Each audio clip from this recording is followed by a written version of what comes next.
Hey guys, today I'll be playing my Furry Protogen.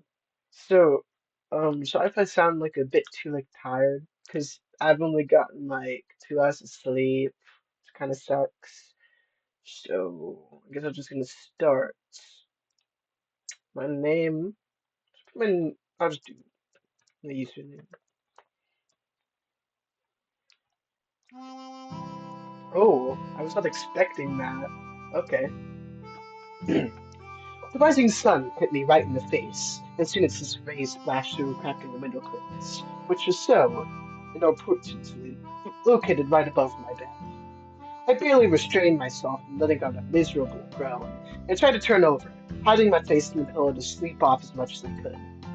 Good morning, me. You're already awake. Dad. Wasn't expecting that. Rise inside, Shun. You have a lot of work today. Dad, too cheerful for a man who got up at sunrise, opened the curtains that served as a door to my room, stepped right up to my bed, put his hands on his hips, beaming with a wide smile. I fidgeted on my bed and tried to press my face hard into the pillow. Bob, please let me sleep. It's still early. Early? It's not too early, son. It's time to accomplish your feats. What feats? Dad, really? What do you mean?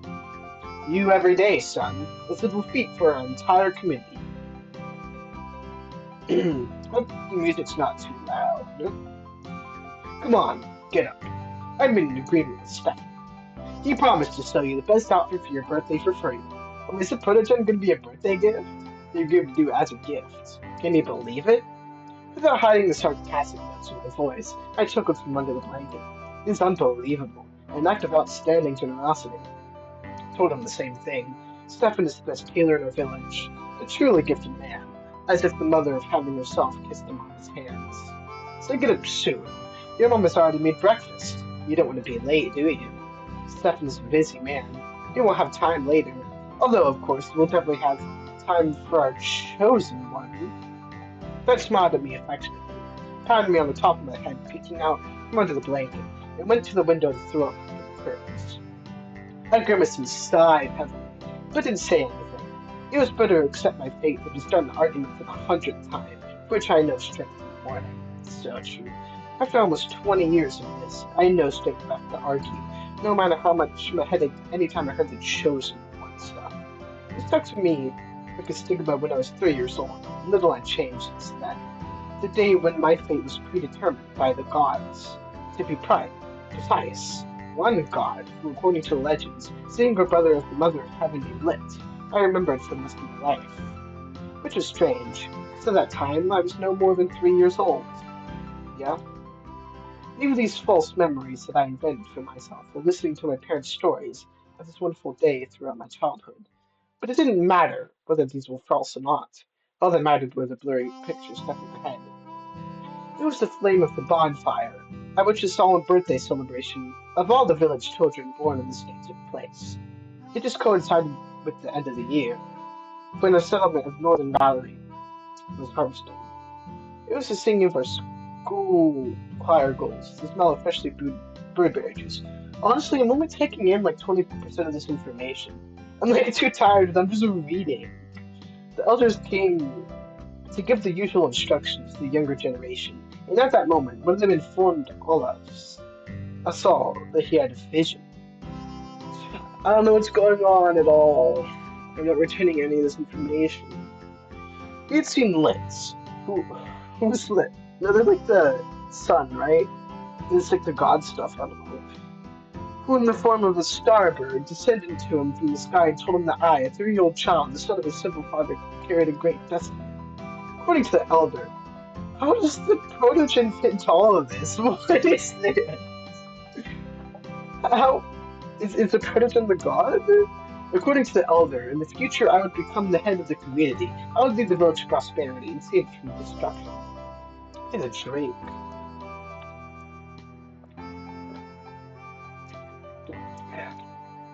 And if I decided to turn off my pack, it would have instantly brought terrible trouble to the village community. That sucks though. You have to get forced to do that. So what kind of trouble was this? No one specified. We were simply confronted with that fact. In an instant, I turned from a simple child, seen as all my peers, to a savior whose fate was predetermined by someone from above for the rest of my life.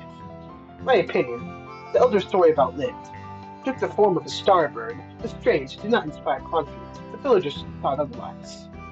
Everyone immediately took the elder's word on faith. After all, they used to live like this for many centuries. Thanks for questioning the story. It was more than a fairy tale in my eyes. Yeah, that's true. I'm not a faithful guy. I go by evidence, and just stories are the least amount of evidence of anything. At first, I really liked the idea of being the chosen one. I was a simple child, whom few people noticed, who had to do everything on a par with peers and take part in natural competition for toys, the rules of children's games, and a cue for bungee jumping. But at some point, it's going to get too big for you. Yeah, I became almost the first person in the community, looked after like a precious brilliance. I got the best treats, the best toys, the best clothes. Every villager considered it their duty to wish me a good day every time they saw me. The teachers at the village school treated me differently, always helped, and it didn't get poor grades, even if I deserved them. Well, it's not gonna. If you go easy on him, it's not gonna teach him anything. It's just gonna make him a wimp. How wonderful my birthdays were! My birthday was celebrated separately from the others. Previously, all children born on the same date celebrated the same way, received the same gifts until it ended time. But the birthdays of the chosen ones were celebrated separately, so the birthdays of all the others were usually switched to another day. Got the best, most desired gifts. Most importantly, everything was free. Treats, fancy clothes, anything I could ask for. My parents couldn't get enough of it. Their son was the real savior of the community, to whom everything was given. But in return, whose life forever belonged to this tiny piece of land with the sun on it, belonged to each resident separately, because I had saved them. It must suck though, it's like a big responsibility, even though I didn't know from whom or from what. Faith is a big thing, I guess. I've been asking myself this question since I was 10 years old, when the realization of my difficult fate finally settled upon my child's mind. For whom would I save the Northern Valley? If it meant the attack of the Southern tribes, I would hardly be of any help. I was highly doubtful that I would become an excellent warrior. No matter how much they taught me to fight swords, I didn't show much success. The teachers had always said that experience would come with time. I'd see the train tirelessly, but what kind of child would like such prospects? Even did better with a bow. Thanks to my good eyesight, aiming came naturally, but I lacked concentration. My thoughts were constantly hovering somewhere high, causing me to be distracted and miss. In short, even when I seemed to be doing well, new song, I wasn't the best. But the teachers only repeated. It didn't matter, so your destiny is different. Everything always rested on my purpose, and I tried to figure out for myself what it was. The theory of being a great warrior fell away. And what? Was I to prevent a global natural disaster? Stop invaders from deep space? But it didn't have any superpowers and wasn't a gifted scientist who could solve these kinds of problems. The longer I thought about this, the longer I searched for answers to questions posed to me. Maybe they were lying. The more I realized that even Damon, my friend, would have coped with the role of the chosen one much better than me. He was the only person I could call my friend, although it was by a stretch. In fact, he wasn't my friend at all. Damon was generally better in everything related to my physical fitness and being chosen. The Council of Elders assigned him to me as a child. They said I needed a delightful companion and defender. Damon was only 6 months older, but he carried the burden of my babysitter. That's crazy. I, if he needs to babysit you, then just babysit yourself, guardian and friend with dignity. Damien played this role perfectly, with honor and dedication to the council. He portrayed a friend who sincerely liked to spend time with me, but each of us understood that there was no genuine connection between us. Yeah, it must suck being a big guy. It probably feels so parasocial. Sometimes we chatted with each other, laughed, shared news, or discussed life in the valley, but beyond that, we had nothing to talk about. I wasn't interested in Damien's life, and Damien wasn't interested in what I wanted, what I thought, or how I viewed my future as chosen. For him, I was a task that couldn't be failed, because the terrible troubles would surely await the Northern Valley. And at some point, he becomes like an object instead, of an actual person. Growing up side by side with Damien, It seemed to me that he was more suitable for the role of the chosen one than me. But, I mean, it's chosen one for a reason. You can't, like, choose him for that. Damon was devoted to the council and the village. He believed that fate had long predetermined life for all of us, and that it was stupid to resist this. Oh, I don't think this is cool. I'm way too tired to like read right now. Man, let's not do this. More than once or twice, Damien shared that if he became the chosen one, it would make him the happiest person on the planet. But I was the chosen one. The demon was happy for me, because that's what the stars decided, so that's what's right. I was very far from this philosophy, but I try not to show it once again. Just once during the years of our friendship, I mentioned in passing that the fate of the chosen one didn't please me very much. That it was unfair to decide for me who I should be and what to do in life. I said I would much prefer the life of an ordinary peasant preparing for the role of savior, the essence of which became more and more incomprehensible for me every single year. Even though the life of an ordinary peasant wasn't the most pleasant for me, it was better than the burden that the elders placed on my shoulders. When Damien heard my revelations, he was terrified. All the kindness on his face immediately disappeared. He seemed to have forgotten how he had been getting used to the role of my friend for years, and fervently declared that I was wrong. Said that I was talking utter nonsense. It would be better for me to stop thinking like that, otherwise he would tell the others everything. I should not be able to trust anyone, that really sucks. What exactly the elders would do to me for this, I didn't know. After all, they wouldn't punish their chosen one. They wouldn't send me to prison until the day of all days when they needed help. The demon was filled with righteous anger and outrage. My words didn't fit into his picture of the world, and the only threat he knew was punishment from the elders. It was as if Damien himself was afraid that a beautiful story about the chosen one would fall apart if he questioned me. Yeah, so I guess we're just living in ignorant bliss. What was a cage for me was a magnificent gift for him. Damien got so angry that he called me an idiot and selfish. What do you mean selfish? That's stupid. In his opinion, I wanted to jeopardize the fate of our tribe, the fate of the Northern Valley, and possibly the fate of the planet as a whole. Dude, they're a person too. I tried to explain to him that that wasn't my intention. He had simply overreacted, but it didn't work.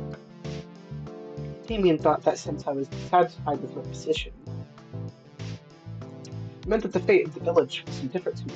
So also the elders' words and the lives of all members of the community. For several minutes, he shouted accusations at me menacingly, until his face was red, and only stopped when I lied, saying that it was all a joke and no one misunderstood me. Damon calmed down and turned into my good friend again, who was always ready to help. But now I knew that his friendship wasn't worth a damn. And from now on, I tried not to say a word about what I was really thinking or feeling. All my life, I tried to hide my real thoughts from people. It seemed that everyone would react exactly the same as Damien, even my parents. Everyone that believes that, dude. My parents reveled in my destiny, with more pride than ever, supported the fairy tale about salvation with all their might. When I turned 15, that's me! I asked not to celebrate my birthday separately. At that time, the stigma of a special boy was already sickening. I wanted to be an ordinary person for at least a day, to celebrate my birthday with everyone and pretend as if there had never been a lit that I was born. However, my parents were vehemently against my idea. They said that I should not be ashamed of my destiny, that they simply hadn't recognized my peculiarity, and that being different was great. It's just people are speaking for them. You can't speak for them. They're like, oh yeah, you should be proud of that.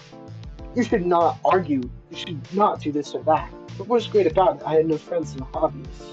Spent all my free time on classes and training, and those whom I would have liked to make friends, or at least try it, looked at me like a deity descended from heaven.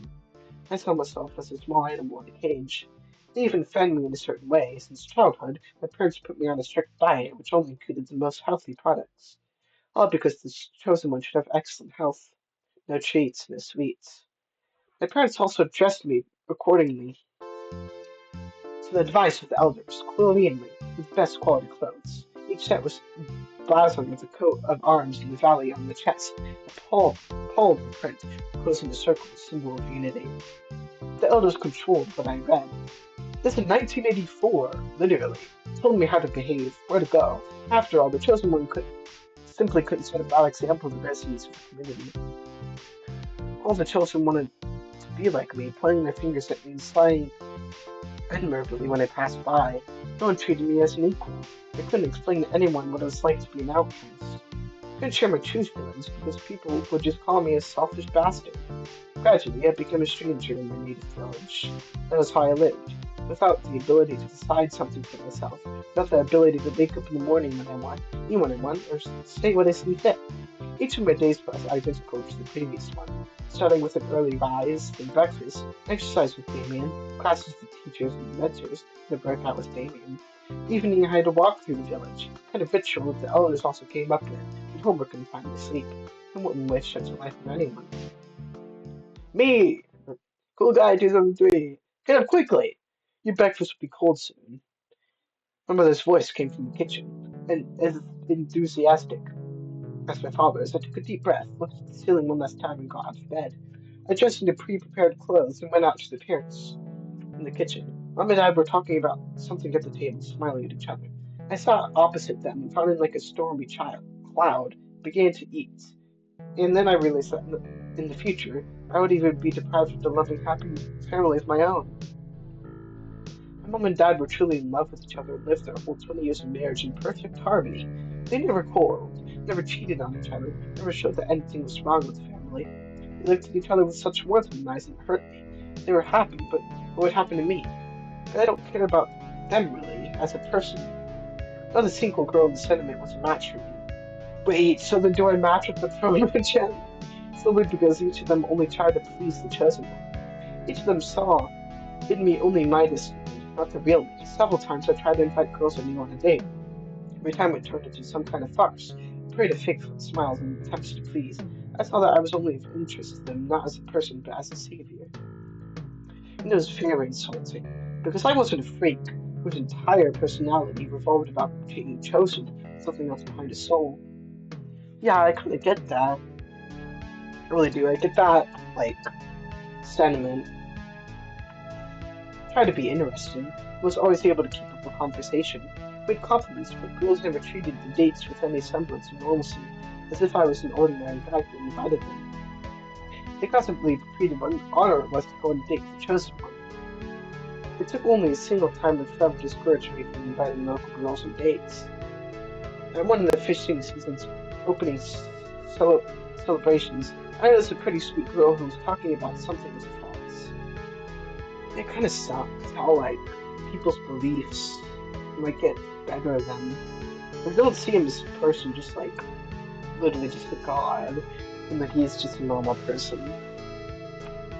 It's nothing to prove either, no evidence. People just believe it. For almost the entire celebration, I kept staring at her.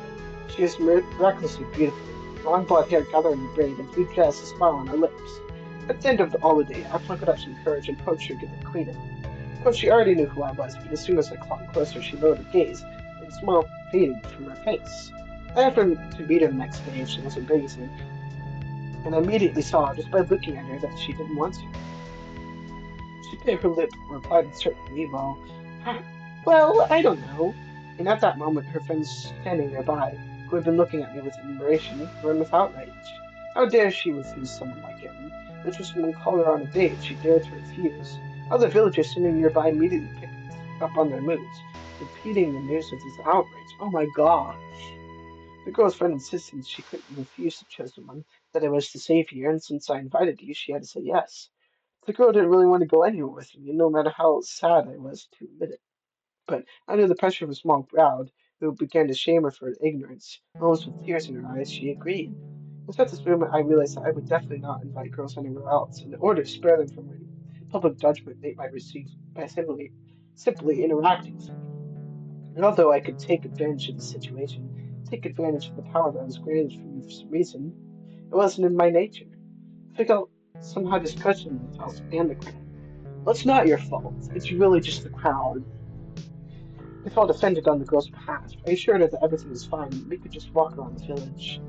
I did it so that she wouldn't get a poor reputation. My reputation was in danger but hers. The next day we took a walk. We were spending half an hour together. I assured her that she didn't have to see me if she didn't want to. The girl thanked me, and since then I tried not to approach her once again, or anyone else for that matter. Ever since then, I was sure that I wouldn't see a fortunate marriage. Even if I fell deeply in love, where's the guarantee that I would be the one who's loved, I, and not the chosen one? And all this was the fault of the elders, to some extent my parents, who actively played along with the crowd. It was the worst thing one could imagine. Son, have you already written a speech for tomorrow's celebration? I shrugged my shoulders, not distracting myself from the oatmeal. Of course, Dad. I finished it last week. Oh, I did that in her low voice. Mom smiled affectionately. Attaboy. I told you, honey. My son is the most responsible boy of all. I already knew that, dear. And to think that such an exciting event, such a day away, a child becomes an adult. It's not just a celebration of a child, simple child either, but the savior of our community. I sighed. My parents started the old song again about how lucky they were that I was the one who was born in them. Just how good it was that I chose them with my soul as floating somewhere among the stars. They didn't choose you. How lucky the whole village was that I was their savior. I wanted to cover my ears with my hands, but that wouldn't help either. I heard all this day after day before my birthday. It was doubtly so. After breakfast, I had to work out with Damien. Hello, chosen one. How are you? I'll give him a tense-tone voice. I hope you're in a fighting mood. I chuckled to myself, preferring not to answer these questions. It seemed like Damien was just a wind-up toy that had been playing the same tune for so many years. I had another long, identical day ahead of me. Ooh, it's a really cool story, but I'm tired. Wow. Oh, okay, just a little bit more. Honestly, maybe after all this, I'm gonna go. 'Cause, you know, it's really tires me. My parents looked at me with undisguised enthusiasm. Can I, save it? Okay. I know this was short. I might pair this with another video or something. Actually, I'll think. I'll probably just go 40 minutes. And if it's just all talking, then that's fine. I mean, I guess it's just the exposition. Return. Right, yeah. Probably do 40 minutes to go. I did not know there was going to be an entire story. That's pretty nice. Also, I bought 7 games. This was one of them for $2. Wow, that's a lot of story for I don't know, $2 divided by 7. My parents looked at me with undistinguished enthusiasm. Everything's ready, son. We've been waiting for you. Let's go soon. How handsome you are! I tried to swallow my displeasure. I spent the entire day with Stephen, the sewer. The sewer. Wait, the sewer. Say the words. Who showed me another uncomfortable taste of suits. In this long robe, I looked more than an old bearded magician from a fairy tale than a simple birthday boy who turned 20 years old. I didn't like the clothes, I didn't like the celebration, I didn't like anything. And then you can't even speak out about it because it would be called ungrateful. The headache was already in advance. I wanted to be over as soon as possible. Dude, that's literally hell. Honestly, though, you're the chosen one. Why are they calling you a bastard? It seems like they're controlling them instead of the other way around. I wanted to run away and never come back. How much longer would it last? Each of my birthdays resembled someone else's. Were not to my taste at all, and the idiotic traditions I was forced to partake in didn't make it any better. I've been thinking about the traditional speech and preparing for the celebration all week. I write exactly what the residents of the community wanted to hear, and not what they really would like to say. Taking into account the fact that I was writing a speech for the 10th time since I learned how to put sentences into a mindful text, I had to really sweat not to repeat myself. Yeah, basically that's the exact same thing. Honestly, at this point, if I was him, I think I would just, at one of these speeches, I think I would just speak my mind, and whatever comes after happens. And maybe I could get some empathy. I don't know, I guess I would. I just couldn't live like that. I just, burst the bubble. Because ignorant bliss is not something to live in. So that's why I don't really get faith. Because I just couldn't live like that. And this is what happens. People just band together, and maybe it just seems all so fake. It might literally all be fake. It's hard to annoyed. I didn't want any celebration. Moreover, the celebration wasn't mine, but the chosen ones. Yeah, I get that definitely. The holiday of the village, not the birthday of an ordinary young man. It was as if that too had been taken away from me, and there was nothing I could do about it. My parents and I went to the very center of the village. A huge bonfire was already burning there, and along with the growing sound of music, I could also smell freshly baked goodies. People greeted me with shouts, cheers, and calling me by only one name, the chosen one. I sat at the head of the table on a small podium in my already familiar place. Both the table and the podium were put together specifically for me. Did I wonder how am I playing my game? I am. I was not expecting that, dude. That's freaking crazy.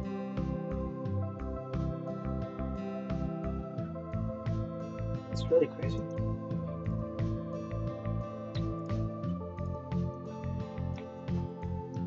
The other sat on either side of me.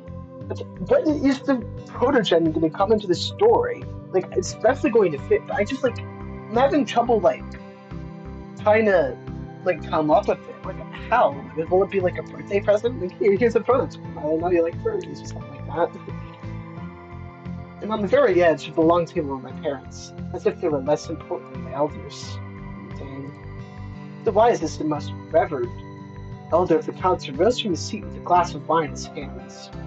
Residents of the Northern Valley. I'm giving him British. Well, I'll give him old man actually. Resident, like a old smoker. Residents of the Northern Valley.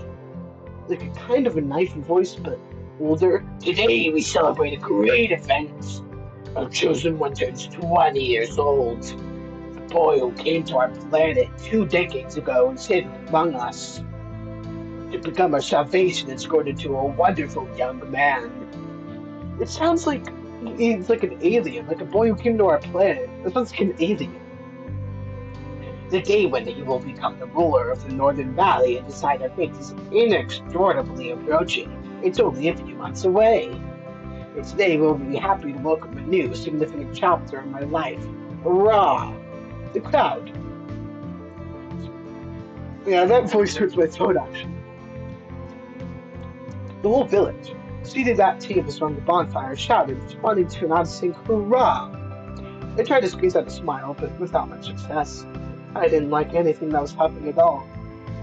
I thought that this was the kind of life that was waiting for me in the future until my death, scaring me to pick others. Dude, as the chosen one, I would just stand up for myself. There must be some way, right? And the elders are kind of like the leaders, but as the chosen one,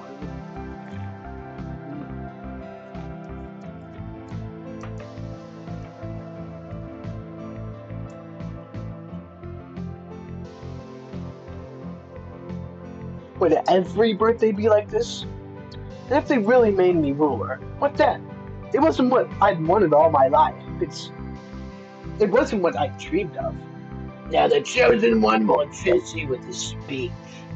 Come on, stand up for yourself, please. Go improv, off book.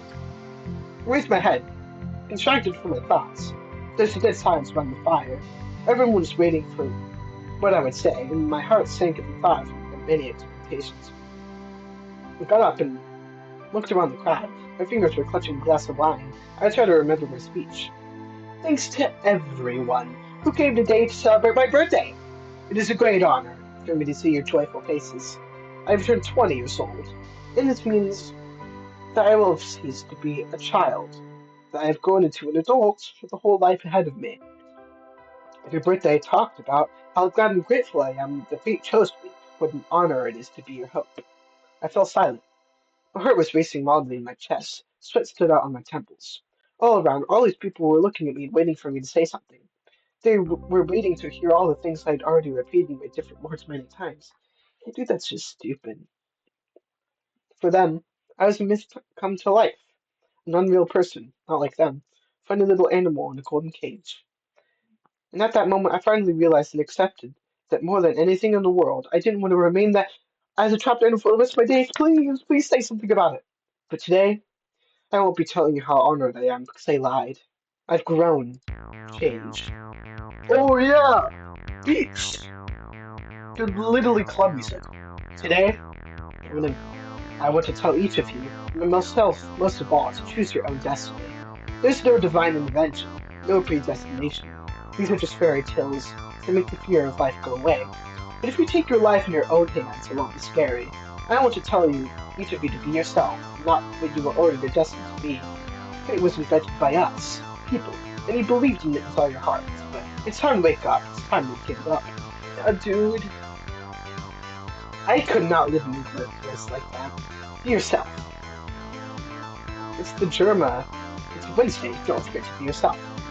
By the way, I hope the music's not too loud. I don't think it shouldn't be. By the way, there's no lit, no one in heaven. They're invented too. With these words, I took a sip from my glass. Other people gathered after the celebration was silent. It seemed to me that the entire village would plunge into deathly silence. Even the birds. I need to turn this down.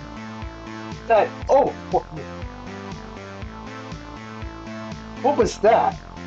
I turned it down, but then that turned it up. It's so weird. Okay. Anyways, even the birds text me.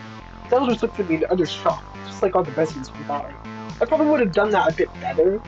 Like, I would have kind of yapped about my life, like, get some empathy out of them, please. Then they were, like, all just hating. They were like, my life has actually been horrible. It lasted at least a few minutes until one of the elders finally got us back. Dear friends, I've chosen one apparently is tired or overworked. Maybe he's sick with something. I'm asking the doctors here to examine him right now. The crowd interrupted him. They shouted in pure fear. How it was possible, how I could say this, why I said this, none of it could be true. The elders tried to calm the crowd and demanded healers from me. I immediately jumped to my feet. I don't need to see healers, I'm totally fine. Son, what are you doing? Why did you say that? The parents rushed into me while the elders continued to try to calm the raging residents of the valley, and the healers, almost dead from shock, tried their best to hurry over me. The entire village plunged in chaos, and I had no choice but to turn around, holding the hand of this idiotic rogue and run to the forest aimlessly. Cool guy! Cool guy! Come back! Mom was shouting after me, but I didn't care to listen. I was just wearing the furry.